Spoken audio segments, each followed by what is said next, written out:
안녕하십니까? 오늘은 예순을 넘기신 분들께 꼭 전하고 싶은 이야기를 준비했습니다. 혹시 이런 생각을 해보신 적 있으신가요? 요즘 사람들과 만나는 게 예전 같지 않네. 친구가 점점 줄어드는 것 같은데 괜찮은 걸까? 걱정하지 않으셔도 됩니다.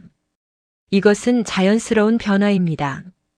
오늘은 왜 예순 이후에는 친구가 많지 않아도 괜찮은지 그 이유 6가지를 차근차근 말씀드리겠습니다. 첫 번째 이유입니다. 예순이 넘으면 우리의 에너지는 더 이상 예전 같지 않습니다. 젊었을 때는 어떠셨습니까? 직장 일도 하고 동창회도 나가고 동네 모임도 챙기고 친척 모임도 빠지지 않았지요. 바쁘게 살았습니다.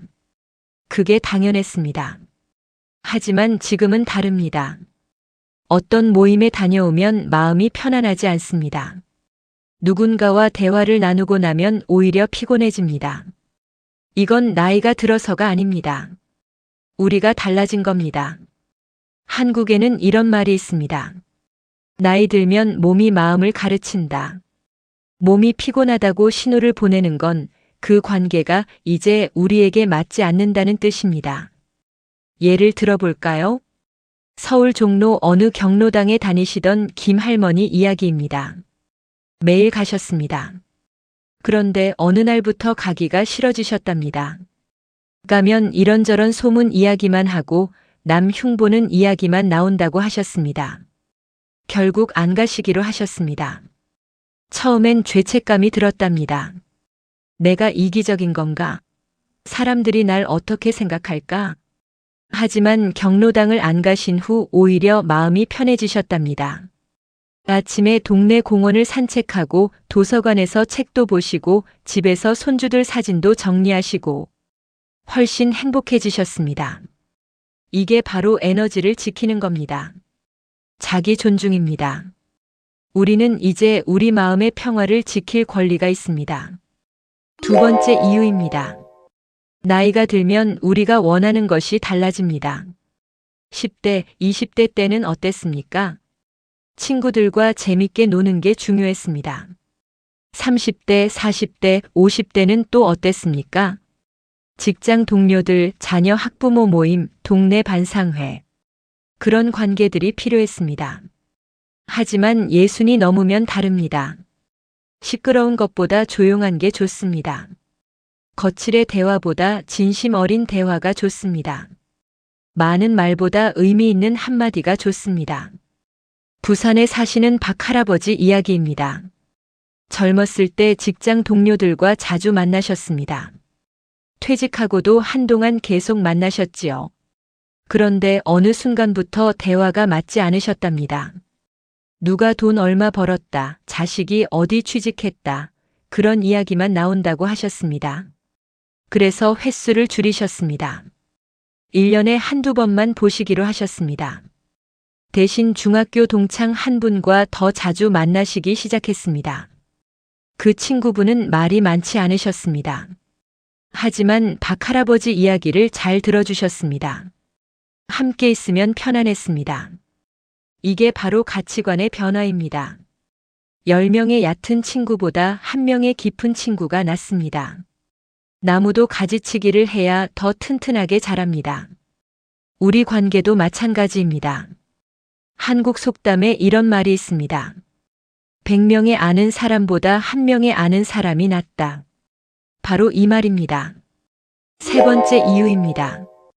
예순이 넘으면 정서적으로 독립하게 됩니다. 무슨 뜻이냐고요? 젊었을 때는 어땠습니까? 남들 눈치를 많이 봤습니다. 저 사람이 날 어떻게 생각할까?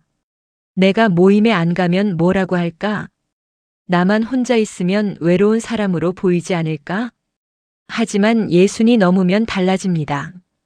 남들이 뭐라 하든 상관없습니다. 내가 나를 잘 알고 있으니까요. 내가 뭘 좋아하는지, 뭘 싫어하는지, 뭘 하면 편안한지 다 알고 있습니다. 인천에 사시는 최 할머니 이야기입니다.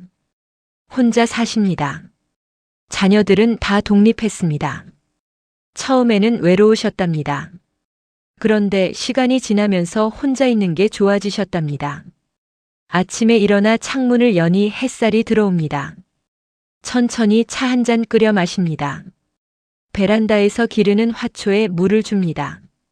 오후에는 동네 도서관에 가서 책을 봅니다. 저녁에는 좋아하는 드라마를 봅니다. 누가 전화해서 할머니 외롭지 않으세요? 라고 물으면 이렇게 대답하신답니다. 외롭지 않아요. 편안해요. 이게 바로 정서적 독립입니다. 혼자 있는 게 외로운 게 아닙니다. 나 자신과 함께 있는 겁니다. 한국 사람들은 예로부터 독거를 부정적으로 봤습니다. 하지만 홀로 있음과 외로움은 다릅니다. 홀로 있어도 마음이 충만할 수 있습니다. 이것을 아는 것, 이게 나이 든 사람의 지혜입니다. 네 번째 이유입니다. 양보다 질이 중요합니다. 우리는 살면서 정말 많은 사람을 만났습니다. 학교 친구, 직장 동료, 이웃, 친척. 수십 명, 어쩌면 수백 명을 만났을 겁니다. 그런데 지금 옆에 남아있는 사람은 몇 명입니까? 손가락으로 꼽을 수 있을 정도일 겁니다. 슬프다고요? 아닙니다. 이게 자연스러운 겁니다. 대전에 사시는 이 할아버지 이야기입니다. 젊었을 때 직장에서 인기가 많으셨답니다. 친구도 많았고 후배들도 잘 따랐습니다. 퇴직 후 연락하는 사람이 줄어들었습니다. 처음엔 서운하셨답니다. 그런데 어느 날 깨달으셨답니다. 진짜 친구는 따로 있구나. 한 달에 한 번씩 꼭 연락하는 친구가 3명 계셨습니다. 그 3명은 이 할아버지가 아프실 때도 찾아왔습니다. 이 할아버지가 힘들 때도 들어줬습니다. 축하할 일이 있을 때도 함께 기뻐했습니다. 이 할아버지는 이제 이렇게 말씀하십니다. 100명의 연락처보다 3명의 진심이 낫습니다. 바로 이겁니다. 친구가 많다고 좋은 게 아닙니다. 진짜 관심을 주고받는 사람이 중요합니다. 진짜 편안한 사람이 중요합니다. 진짜 믿을 수 있는 사람이 중요합니다. 그런 사람은 많지 않습니다. 한두 명이면 됩니다. 그걸로 충분합니다. 5번째 이유입니다. 내면의 충만함을 찾게 됩니다. 젊었을 때는 밖에서 행복을 찾았습니다. 친구들과 만나야 즐겁고 어디 가야 재밌고 뭔가 해야 보람 있었습니다. 하지만 나이가 들면 안에서 행복을 찾습니다. 조용한 아침이 좋고 천천히 걷는 게 좋고 혼자 하는 취미가 좋습니다. 광주에 사시는 정할머니 이야기입니다. 젊었을 때는 모임을 좋아하셨습니다. 사람들과 어울리는 게 즐거웠습니다. 그런데 60 중반이 되면서 달라지셨답니다. 요즘은 이렇게 하신답니다. 아침 6시에 일어나 근처 절에 가십니다. 108배를 하십니다. 돌아오는 길에 재래시장에 들러 신선한 나물을 사옵니다. 집에서 천천히 아침을 드십니다. 오후에는 손뜨개질을 하십니다. 저녁에는 일기를 쓰십니다. 누가 할머니 심심하지 않으세요? 라고 물으면 이렇게 대답하신답니다. 심심할 틈이 없어요. 하루가 참 빨리 가요. 이게 바로 내면의 충만함입니다. 밖에서 자극을 받지 않아도 마음이 평화롭습니다. 억지로 웃지 않아도 마음이 따뜻합니다. 한국에는 예로부터 한가롭게 산다는 말이 있습니다. 한자로 한가할한 한가로움입니다. 이것은 게으름이 아닙니다. 마음의 여유입니다. 이 여유가 진짜 행복입니다. 6번째 마지막 이유입니다. 정서적 안전이 가장 중요해집니다. 우리는 살면서 많은 걸 겪었습니다. 기쁜 일도 있었고 슬픈 일도 있었습니다. 배신도 당했고 실망도 했습니다. 이제는 더 이상 그런 걸 겪고 싶지 않습니다. 마음이 불편한 사람과는 있고 싶지 않습니다. 긴장하게 만드는 사람과는 있고 싶지 않습니다. 평화를 깨트리는 사람과는 있고 싶지 않습니다.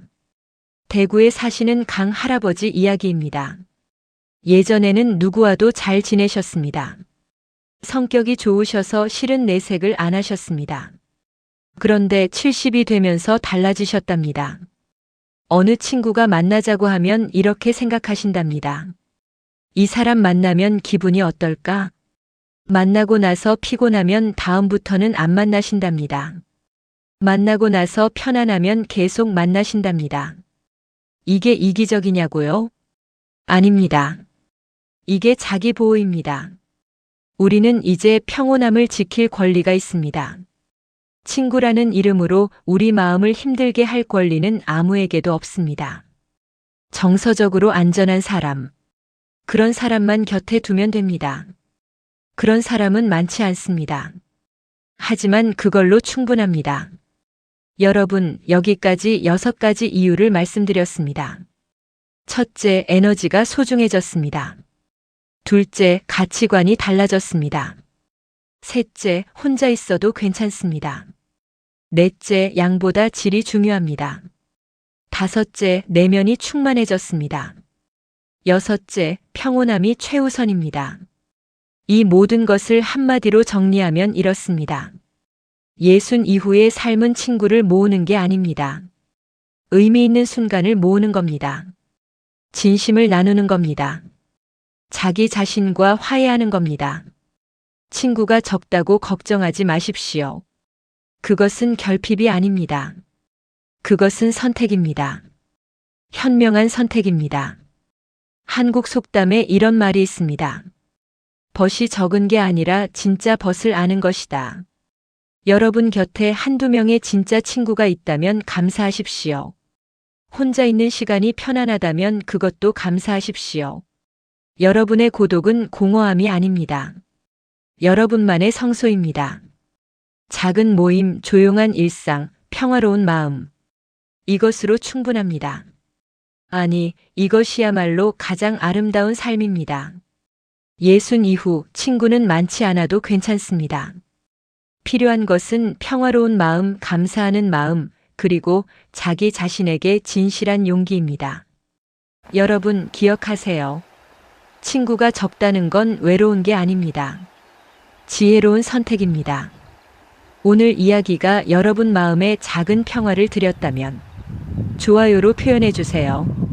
그리고 구독과 알림 설정으로 앞으로도 함께 해주세요. 댓글로 여러분의 이야기도 들려주시면 더 좋은 영상 만드는데 큰 도움이 됩니다. 오늘도 평안한 하루 보내세요. 감사합니다.